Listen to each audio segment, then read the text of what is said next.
I remember during the season, Donte Whitner said that Purdy is a $60 million quarterback. He's averaging $53 million per year. Donte, welcome to the show. He's tied for 7th in the NFL. What were your thoughts on the deal now that it's all said and done? And good morning to you. Good morning to you as well. I thought it was a great team-friendly deal. When you're the last player drafted and you want to show gratitude to the team that actually believed in you, I think he did the right thing by getting the deal done. We all saw what happened last year when Brandon Ayuk didn't show up to training camp and how the season went for him. The previous year was Nick Bosa, who didn't show up to training camp, and it prolonged and it really hurt his season. So they really wanted to go a long way into getting Brock Purdy into mini camp, training camp on time so they can go out and have a great season. There's not a lot of buzz right now on this team following last year. Of course, health was a huge issue. There were these I remember going to that training camp, Donte, and being like, man, there's a lot of stuff they need to figure out here with Ayuk, and then Fred Warner wants to get paid. They kind of took care of everything. They seem healthy. And we're probably sleeping on them as contenders. Like what did they do? If we look at the additions and subtractions, what has you convinced, if you are, that they're back to contender form this year? Well, I think the best thing they did was bring back Robert Saleh, their dominant defensive coordinator who keeps things basic, who really educates the players so where they know what's coming before it even happens. But they're going to have a long haul with this defense. Remember, they just let Javon Hargrave go, Malik Collins, Leonard Floyd. They're going to be relying heavily on 3 rookies that they just drafted this year to play a lot. Mikael Williams, C.J. West, and Alfred Collins. They're going to have to play a lot of football. And then they have to replace Talanoa Hufanga. Last year, Jair Brown, who replaced him, he didn't play too well in the secondary. Teams are going to attack him. They have Malik Mustafa back there, who's a second-year safety, but they're going to put a lot on his shoulders. And then you don't have Dre Greenlaw anymore, who was arguably their second-best defensive player. And then even though Charvarius Ward didn't play up to standard last year, the coach brought him in and paid him. They're going to be relying on young defensive backs in the secondary, and they drafted one out of Maryland, Stout. They're going to be relying heavily on guys back there. I think it's going to be a big job for Robert Saleh this time around. So are they a better team now? Because there's Saleh, and then there's the Ward loss, the Greenlaw, the Hufanga loss. Are they a better team going into 25 than they were last year?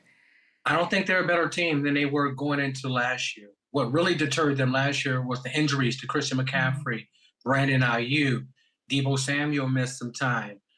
Trent Williams, their all-star left tackle, I think he missed more than half of the games. And then on the defensive side of the ball, they never could get back to their identity, and that was stopping the run, getting after pass rushers, and getting turnovers. So I don't think that they're a better team. I think that they're going to have to rely on a lot of rookies. They're at that pivotal point where people would say that their championship window is probably closing, when you have to pay your quarterback, when George Kittle wants to be paid, be the highest paid tight end in the league. You have Nick Bosa, the highest paid defensive end. You have Fred Warner, who just got paid the highest paid linebacker. There's not a lot of disparity going around with guys getting paid, and that could hurt them, especially with what the LA Rams went out and did by bringing in Devontae Adams, and now you have Puka Nacua on the other side. It could be a tough year for the 49ers. The only thing that might help them is they have a really easy schedule. Oh, that's interesting. I was looking at the Cardinals, I saw their schedule. I like the Cardinals. I think we were looking at just the FanDuel odds for the division while we were waiting to get you. It's very close between the Rams and I, but Rams all the way for me. This seems like easy pickings just with what they added, and just with the strength of it. Do you think that their window is closing? I do believe that the 49ers window is closing. So many players are getting what they rightfully deserve, and that's top contracts. But when you do that and you have to pay Brock Purdy, you start to reach for talent in other positions. And one of the position groups that they did not address was the offensive line. Yes, you'll have Trent Williams returning, but the other 4 guys are really in question. And though Christian McCaffrey will be back, if there's nobody that can block and positional block and get it consistently up front, they'll probably struggle running the ball. And then you lost Deebo Samuel. Even though Deebo Samuel didn't have his typical year last year, he was still a major piece to that offense. So it'll be fun to see what they do. And now he's on the Commanders. And I just think these Commanders are the team, and I think you think this too, in the NFC that could give the Eagles a run for their money. I do. I think that all of those teams in the NFC East this year, even the Dallas Cowboys, by going out and getting George Pickens, that was a game changer. He's a true number one wide receiver if you can handle the emotional and off the field things. And when you partner him with CeeDee Lamb, who's a true number one, Mm-hmm. and then Dak Prescott, who will make the game easier because they'll have to define as to where they're leaning coverage and who's the one-on-one. It'll make the game easier for Dak Prescott. So I think all of those teams in the NFC East have an actual shot at getting deep in the playoffs this year. You had battles with Pierre Garçon, yeah? I did. We actually played on the same team. My last year in the Honestly. NFL was with the Washington Commanders. Yeah, because he was on the show earlier and he made a lot. He really is into the Debo like you are. He thinks it's sort of will break it open. And I hung out with Jalen Lane at Rookie Premiere. He's super excited and everybody loves playing with Jaden. So that's the team. We're saying the Commanders are the team that could unseat the Eagles, not the Niners. I can't believe you're so honest as always on the Niners. I thought I was going to have to get convinced on why they should be the team of destiny this year. Not so much. Yeah, not so much. When I look at the individual players that they have to replace, and I've been covering them for so long now, Yeah. there just comes a point in time, just like we did with our trip with Harbaugh, when we went to 3 consecutive NFC championships, we ran out of juice. Players get handpicked from your squad to go to other teams, and then you're trying to fill them with a free agent or a rookie who really doesn't have much invested. And then when you get to those big games versus those great quarterbacks, they know who to pick on. And that's what usually happens. And then you wear down on defense. You start to lose guys. The run defense starts to suffer. Then you can't get turnovers. And then it turns into the same story where you have to have a rebuilding phase. They've done a really good job of rebuilding without it being noticeable. But I think this is going to be the first year where it's very noticeable, the rebuild for the 49ers. I like this Michael Williams, though. I do as well. And he was a leader on the top national championship defense. And, all of those guys that come from Georgia, they really ball in the league. And you see what the Philadelphia Eagles did. They went out and got every Georgia Bulldog that they possibly can. And you see how their season ended up last year. So I think Michael Williams is going to be a great, alternative to what they like to do with Nick Bosa. I think this is going to be the first year where they're going to move Nick Bosa around so the teams can't really get a beat on him, double team him. And then he finally has a true tandem. I don't know what his odds are on FanDuel Sportsbook for Defensive Rookie of the Year, but being alongside Bosa, having Saleh back sounds like a pretty nice recipe for him to have some fun out there in the Bay Area. Michael Williams. You mentioned Harbaugh and the Chargers. Let's flip to the AFC. When I hear your name, I think about how your confidence, your conviction about Harbaugh. He took this team to the playoffs in year 1 in that division. It is very hard to do. Do you have a prediction for year 2 in the Harbaugh era? Well, I'm going to make it if they can get back to their dominance in running the football.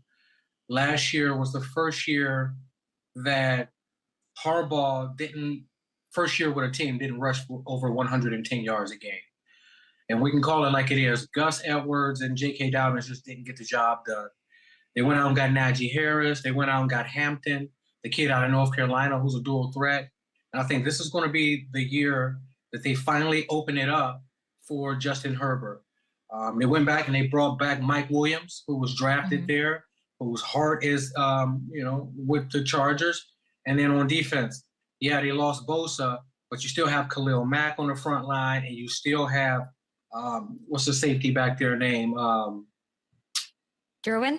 Derwin James in the secondary commanding it. When you have those type of players on each level of the defense, you can win a lot of ball games. And what they did last year was fantastic. They jumped on the scene. They let some games go. They should have beat the Kansas City Chiefs.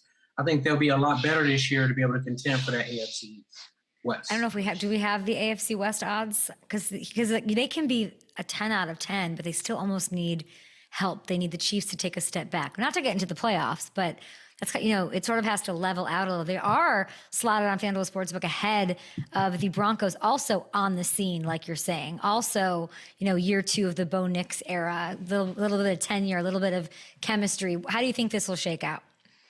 Well, I think this is going to be the toughest year for Patrick Mahomes and the Kansas City Chiefs in this division. When you look at what the Chargers did last year, how they had them in that first game, and they really gave up a 4th and 13 or something to keep the ball advancing to lose it late.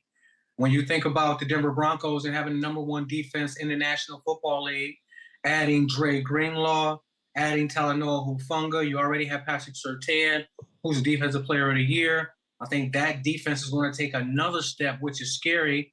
And then you have Bo Nix at the quarterback position, who, can really light up the boards when he's on his game.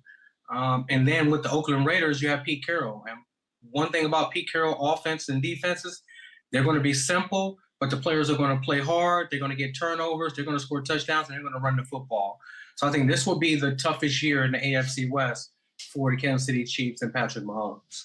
As a fan, it's my favorite because of those coaches you just named. I mean, it is the best coaching division in the National Football League. Andy Reid, Pete Carroll, you just mentioned, your guy Jim, Sean Payton.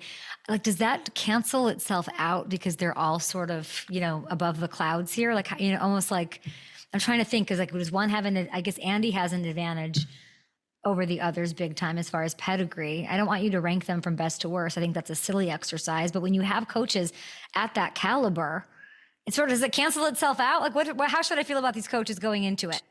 Well, this really boils down to who's the most delusional. And what makes these guys Sean great Payton. is all of them, they're delusional.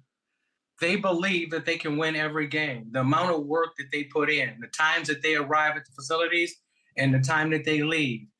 To even Jim Harbaugh wearing the same clothes every day. Everything is about football. So it's going to be about who's the most delusional coach in that division and who can get their team to buy in that's going to win that division this year. You're right. Those are Hall of Fame coaches, phenomenal coaches, and it really boils down to which team buys in and which coach can be more delusional than he is on a normal year. Show me those coaches again. Which coach is most delusional? I would say Jim Harbaugh is the most delusional. And then I would put Andy Reid second. I might put Andy Reid first. When Andy Reid was the head coach for the Philadelphia Eagles and everything he had to deal with that fan base and the negativity, for him to be able to go over to Kansas City and do what he's done and built the dynasty, you have to be delusional. That is a immediate and intentional attack on your self-worth when you come from the Philadelphia Eagles and you don't get it done. So to go over to Kansas City and do what he did, it was great. The reason Jim Harbaugh has success wherever he goes is he's very delusional. He gets the players and the coaches to buy into whatever he says, and then it comes to fruition on the field. It's not even really about X's and O's with these guys. It's about making the players believe that they can do something extraordinary, which is why they always do it. Think about Pete Carroll. He's 85 years old and still runs around the football field and throws the ball as if he's the quarterback. And they love him. He's delusional, which will probably keep him alive till he's like 105 years old. Are you telling me that Sean Payton is the least delusional coach in the AFC West? I would think so.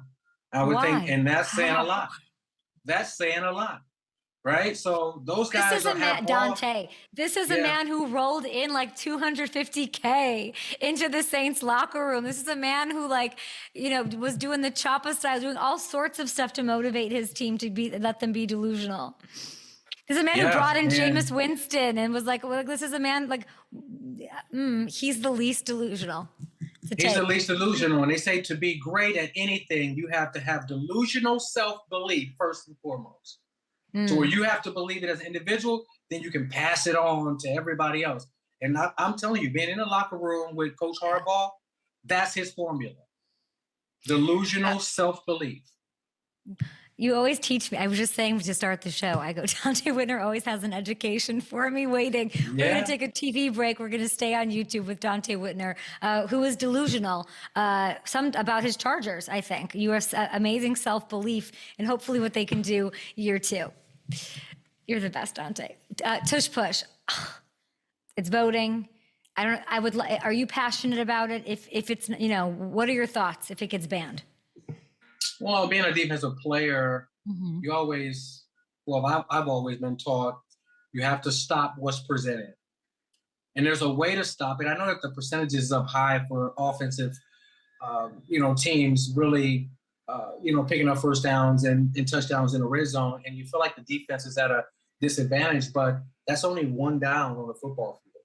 You have first, second, and third down. And we've always been taught if you play great defense with great technique on first and second down, and you keep them to second and long, you get to third and long. If you hold them to half of that, then it won't be fourth and short. You'll make them punt the ball. You have to go for it on 4th and 5. So if you play better defense on first and second and third down, we don't have to worry about the tush push. That's how I feel.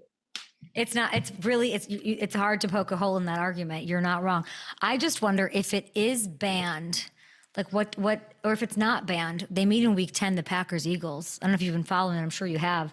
You know, the Packers are like the face of the get rid of it ban movement. And then you've got Howie Roseman and Sirianni on the other side. Like, what are the chances that the Eagles run it in the first place of the game if it's not banned? Pretty good. It is pretty good. But, you know, when it really boils down to it, the defensive players do feel like they're at a disadvantage. And when you talk so much about player safety, look how low those guys are and shooting off into players' legs. And the only way, in my opinion, to really stop it, you have to have somebody that's so instinctual with timing to time it and run from 5 to 10 yards deep and really either jump over the top with velocity or hit the pile and knock it back. So there's really no way to stop it. So it puts the defense at a huge disadvantage. So I say first, second, third down. I think they should stop it, and then it'll flip the odds. You know how many times the Philadelphia Eagles probably would have lost games if they didn't convert and get a new set of downs and wear the defense down and eventually score touchdowns late? So I do think like it'll shift the odds in another direction. Reports are that it's staying. It's not, it's not 100% officially announced, but that's the very latest. And I'm just so curious, like, FanDuel needs to put an over-under on how many pushes can be run in one game, because I have a feeling the over-under for 7.5 on the Eagles' behalf against the Packers will hit the over very easily. Donte, we appreciate you so much, all of your hard work, your delusional, I mean, that's Church of Donte Whitner right there. Thank you so much. Oh, thank you for having me. Look forward to the next time. You were the best, and you kept it real on those Niners. I was clearly, if you watched that back, I was not ready for that.